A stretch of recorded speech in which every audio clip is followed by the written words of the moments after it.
you. How are you?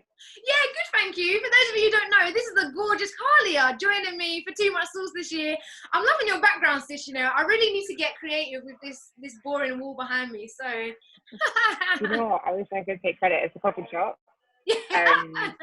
They did all the hard work for me. This is what's happened in 2020. So let's kick things off.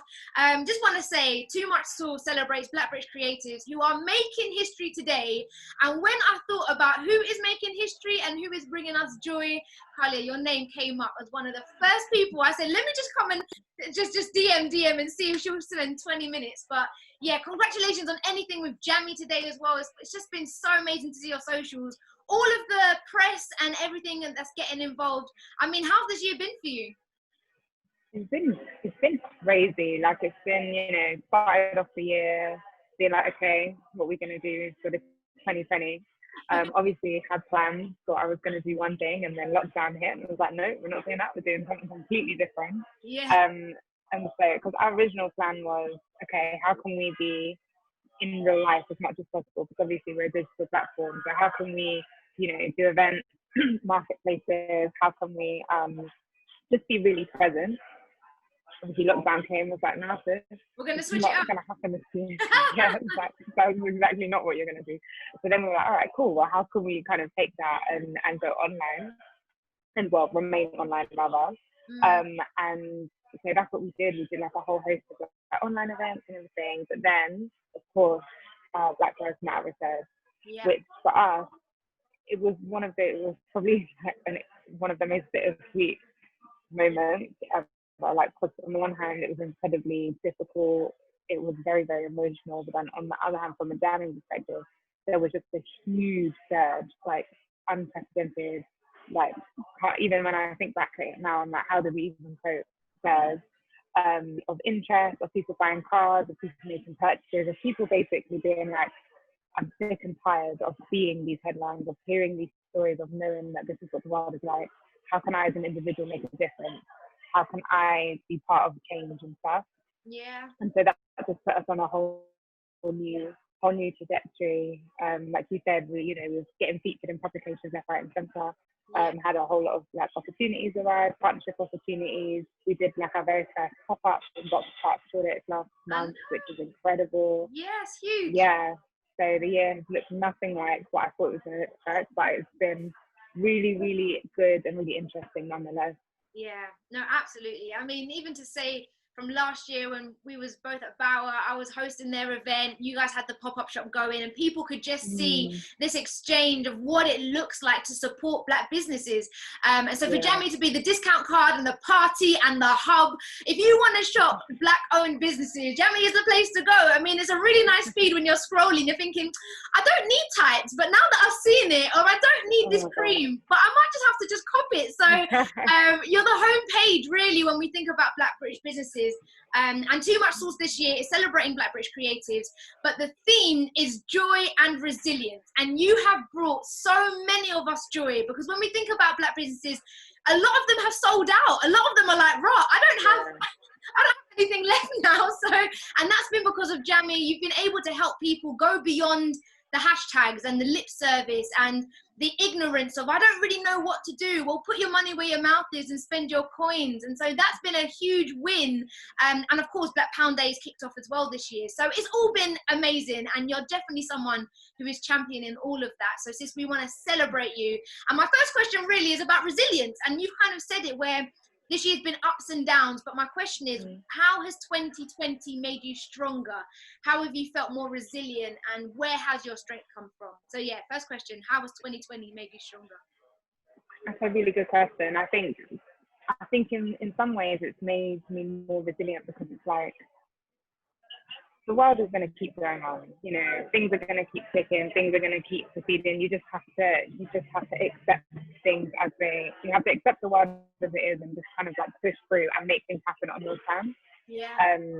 As like I said, so we, in terms of our events that we were intending to do this year, like we were wanting to do a marketplace, our very first open to the public marketplace in Brixton, which was on the Saturday before lockdown got introduced, which obviously didn't go ahead. had to cancel it. But like for us, it was like, okay, so like something we've been working on for the past 6 weeks, 2 months, has just been done. Like not only was it disappointing from the perspective of everyone was really excited for it, but it was like also that was going to be like an opportunity for us to sell more Jamii cards, to make revenue. Like that was the revenue stream for us to completely depleted overnight. But it was just a case of like, okay, it's done, and there's no point dwelling on it. You just got to keep it moving. You've got to be like, okay, what is this new world going to look like? When it was clear that lockdown was happening, it was just a case of like, all right, what do we think is going to happen? Where do we think we fit? What's our relevance in lockdown? And just kind of like pushing forward with that, and not kind of getting hung up on what could have been, and I wish it wasn't like this, I wish it wasn't like that. And just being like, you know what, just got to keep it moving and keep pushing on. And just kind of make sure that for us, we just continue to be providing value. We continue to be useful for our partners as well as for customers. Like, you know, it was a really scary time for everyone who ran a business, because everything was getting cancelled. Like people couldn't get hold of their suppliers. Like rent was still due. Like it was really scary. And so just like, how can we use what we've got to provide knowledge, resources, and just to be that platform that made things easier for people during like a difficult time. Yeah, no, absolutely. And when you talk about just being, well, just one of the things that I think has been so amazing to watch what you're doing is the visibility around everything. And so Too Much Sauce actually started off in Carnaby Street. I hosted it in a shop called We Built the City. And in the first year, I don't know if you remember, but in the first year, the shop that we were in, they had like a basement. So we're in the basement now. And the shop said at the end of Too Much Sauce, look, can we permanently stock your creatives? Because we don't have any Black artists. We don't have any Black illustrators, so that when Black people come in our shop, they don't want to pick up a card of a white face on it, because I can't give that to my mum or my girlfriend or whoever they want to buy it for. And so the visibility, they said, and they did own up and say, wow, actually, we've got a long way to go. And so through Jamii and through Box Park, like congratulations on that as well. That is huge. Do you find that businesses, the visibility, but online is huge because like you said, we're in lockdown, but then to have somewhere tangible to go, do you find that that is also just as important as being online? Yeah, 100%. That's also important, because for many reasons. Like first of all, no delivery fees, which is like a huge barrier for online businesses. Second of all, like when you go down to a place and you can see a product, you can touch it, you can see, oh, does it fit me? Does it this? Does it that? Like that has a huge impact on whether or not you're going to buy. And thirdly, rather, like it's really important for us as a community to have our shop, have our products, our businesses in high profile locations. Because like we deserve to be here. We should be represented in a place like Box Park Shoreditch. We should be on high street. Like we should, as consumers, be able to go to our local shopping centre or something and find products that are made up. Yeah, exactly. And also in terms of visibility, I mean, obviously online there's a lot of noise, and so it's difficult, especially like pre-May when Black Lives Matter movement was there. Like it was a lot of noise, and it was quite a lot of our partners, a lot of businesses from the community were finding it difficult to break out of echo chambers. They weren't being recognised beyond the community, whereas from kind of June onwards, a lot of that was torn down. People were kind of tearing down those barriers that were stopping people from shopping, and they're not going to go back up. Like if people are following those businesses now, they're on their radar, they're subscribed to their newsletters. We're in a new time in that sense.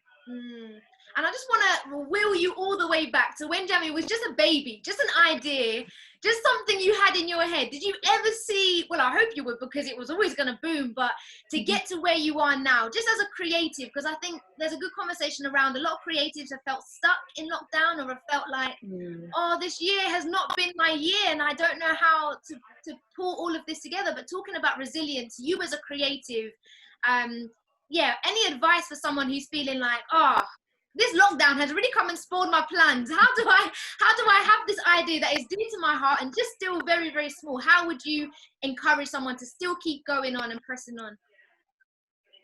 So even from the beginning, I always knew we could be here, but I didn't know if we would. You know what I mean? Right. So I always knew, possibilities were like, the vision was strong.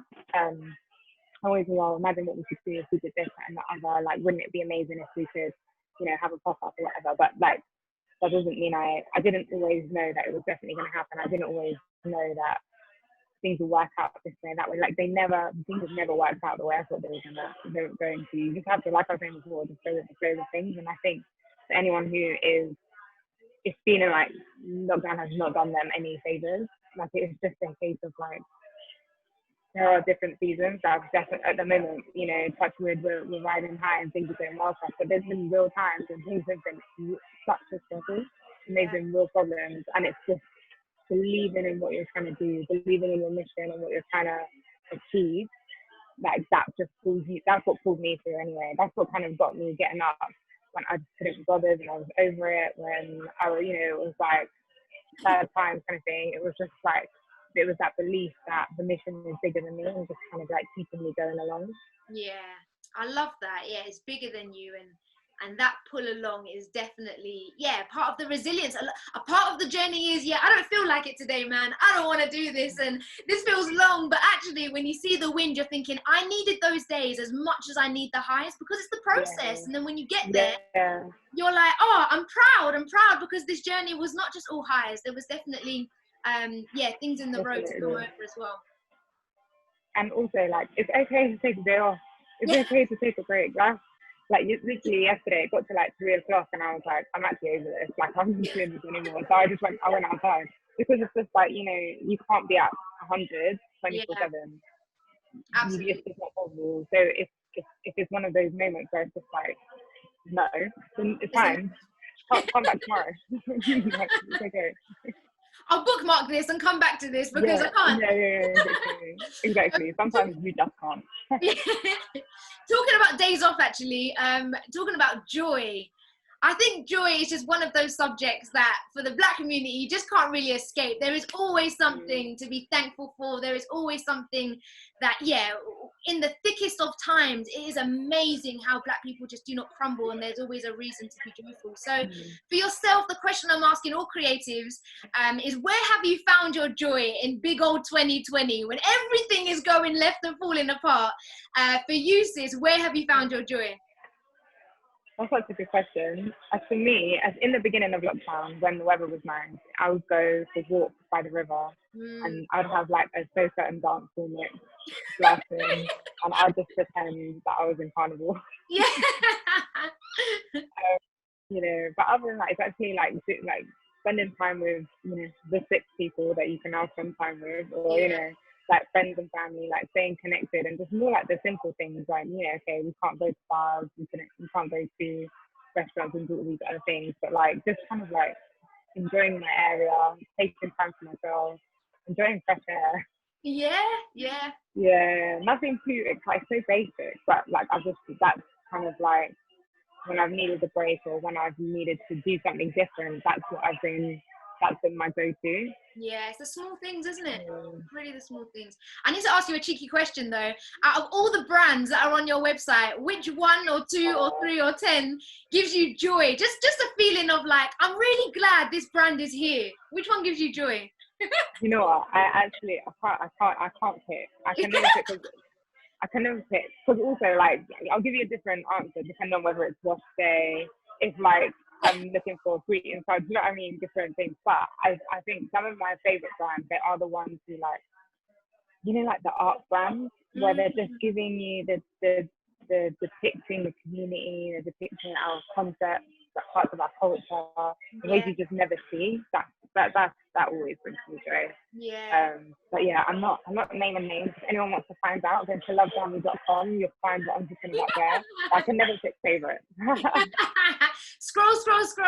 And my last question really has to be around Black Pound Day. That has been just mind-blowing. But from your side, where you're so like close to the businesses and would have just seen what that would have been like on the ground, just give us a little bit of your story, like when that all boomed, especially against the backdrop of Black Lives Matter. What was Black Pound Day like for you and for Jamii? It was absolute chaos. Like, it was, so we knew it was coming, but you never know how big these things will be. So we decided we were going to do like an online event, like make it fun, get, you know, encourage people to kind of get involved and stuff. But, you know, I think the event finished at like 2 or something. And I was like, okay, cool. So I closed my laptop, go and enjoy my day. And then I looked at my phone, so it had been on Do Not Disturb to this event, and there was a notification after notification after notification, the whole thing was blowing up. And every time, like every 5 minutes, it just kept blowing up. And then you started to get emails from partners like, we sold out of this, can you take it off? We sold out of that, can you take it off? Can you take it off? Can you take it off? I was like, oh my God. Like, so literally, my sister and I were just like at our laptops for the rest of the day, having to make sure that people didn't oversell because they were running out of stock left, right, and center, which was like really, really exciting. And then, it was just crazy. And then to see like how much was spent, like we did a consumer report in just looking at the impact of Black Lives Matter and Black Town Day in June. And we just looked at 10 of our partners, just to kind of like give like a really good, like an overview kind of thing. Yeah. And on that day alone, £41,000 was spent across 10 businesses. What? And that's just 10. That's just 10? Thousands of like, yeah, it's crazy. Wow. So yeah, and as a result of Black Town Day and the whole month, in those 10 businesses, 7 jobs were created, contracts were given out to other Black businesses who work further back in the supply chain, you know, like logistics, PR, etc. And so the money was trickling out. Like that was that's what Jamii is about. It's not about, you know, creating rich Black individuals, as exciting as that is. It's about community growth. It's about making sure that money circulates and everyone is uplifted. And so to see that was really, really exciting. Yeah, that is joy. Do you know what I mean? That is 10, just 10. That's amazing. That's 10. Crazy. Yeah. That's crazy. So, yeah, last word, sis. In terms of anyone who's watching this, I'm a creative. I want to get stuck. I want to join the Jamii family. How would they go about doing it? So if you go to lovejamii.com/partner/with-us, and all the information will be down there. Get on the page, because you know what people are going to do? They're going to be like, oh, let me shop, and then completely forget about the partner side. And it's like, oh, actually, I've been all my time on this side. Let me jump on the partner. Oh, sis, thank you so much. You have just been, a real source of joy for so many of us to see what you're doing. We wish you all the best. And for next year or for this year, do you have any thoughts around, what difference has 2020 made for going forward? When you think about not even just 2021, but going forward that way, what ways in which has 2020 been like a standout year for you and for Black British businesses? I think in terms of like, as I mentioned before, kind of breaking down the barriers of discovery and awareness, it's been big. But I think also, crucially, partnership opportunities, people directing more resources towards founders from our community, people in decision-making positions are sitting up and making a point of really kind of doing what they can to make a difference. And I think not every, I think people will look back at 2020 as a watershed moment. Some of it you'll be able to see the impact now, some of it next year, some of it in a few years down the line. That's a great because it doesn't always happen at once, isn't it? And it is that sort of thing exactly. to happen. Celebrate the wins now, but know that there's more wins coming down the road as well. Exactly. Khalia, thank you so much for taking part in Too Much Sauce this year. We love you, sis. Thanks to the Roundhouse for hosting this as well. Too Much Sauce exists to celebrate people like Khalia and all the Black British creators who are making history today. All your details, sis, I'll put in the bottom as well. But all the best. Thank you. See you soon. Take care. Thank you so much.